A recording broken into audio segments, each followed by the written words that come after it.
அரசாங்கத்தை நம்பி கொடுத்தக்கூடிய ஒரு ஒரு விஷயத்தை நீங்கள் வந்து அலட்சியமாக தூக்கி போடும். உங்களுடைய அலட்சியம் தான் முதல்ல, அதிகாரிகளுடைய அலட்சியம் தான்.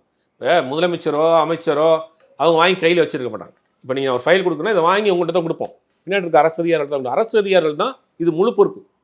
அரசு அதிகாரிகள் அலட்சியமாக செயல்பட்டு இருக்காங்க, அதுதான் உண்மை. ஆனால் அரசு அவங்க மேலே எந்த ஒரு நடவடிக்கை எடுக்கலையே சார். விசாரணை நடந்துட்டு இருக்கு, விசாரணை குழு வச்சிருக்காங்க, என்ன நடந்திருக்குன்னு பார்க்குறாங்க. அதுக்கு உள்ள இருக்கக்கூடிய லோக்கல் பாடி அட்மினிஸ்ட்ரேஷன் என்ன சொல்கிறாங்க அப்படின்னா, இல்லை அதெல்லாம் வந்து குறை தீர்க்கப்பட்ட மனுக்கள் அப்படின்னு சொல்லி சப்பா கட்டிட்டு இருக்காங்க. ஆனால் அரசாங்கம் வந்து தனியாக விசாரணை குழு போட்டிருக்காங்க.